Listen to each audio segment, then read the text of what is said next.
Now that we have routes on RideCave, there's two new features that I want to demo. Of course, you can ride anywhere in the world by opening the map and just zooming in and clicking, but you can also upload your own routes. And for your own routes, there's two new features. Well, actually, for any route, really. You can upload a route like normal. Let's take a race that I did in 2004, and it will import the route like normal, and you can fine tune it however you need. But when we detect power as part of the activity, for example, if it's a activity that you completed and it has the power data, you'll see a next button here. And what happens is we take that power data and we will run it through the RideCave physics for this virtual version of the route. And what that does is create a virtual performance for this route based on your real world performance. And what this does is it enables you to compete against the fitness level from that activity in a virtual world. The reason we do this conversion is that in the real world you have wind, you have mud, you have drafting, and you have conditions that simply can't be replicated in a virtual e-route. And so this is a way for you to compete against a like fitness version of yourself. So we use your rider weight that is inputted into the system, but if you were a different weight at the time of that performance, you can change it here. And when you hit Save eRoute, it will go through the normal construction, and there you go. Your route's imported, and now you have a entry for your performance here with the source tag.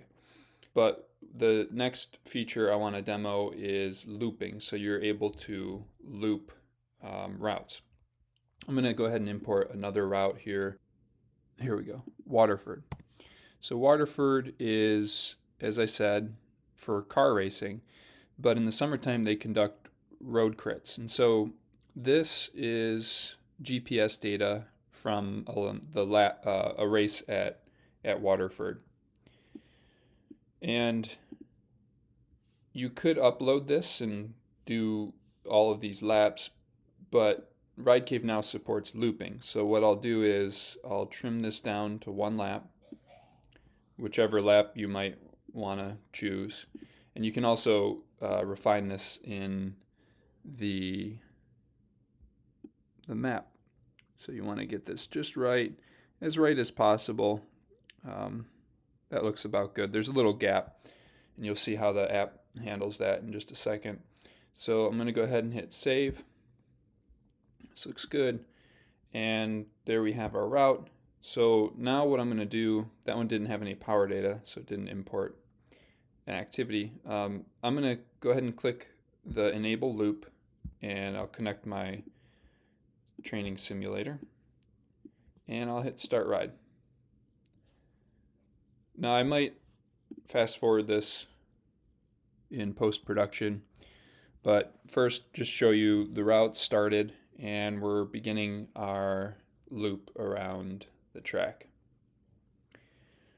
As you loop, you'll see a loop indicator in the bottom left of the map, and when there's more than one lap you can open it and see a lap card. I'm going to give this a little time to complete and we'll come back and see what looping looks like. Okay, so here we go. We are coming up to the end of lap 1, and you can see we're approaching the end here and here in the map. There's a little gap in this which I left in when I imported, but here you'll see as I complete lap 1 I will simply start lap 2 of the same route from the same exact starting location. The lap indicator has increased and it shows my lap time, and when I complete lap 2 will show the delta time to give you a sense of your performance over each lap.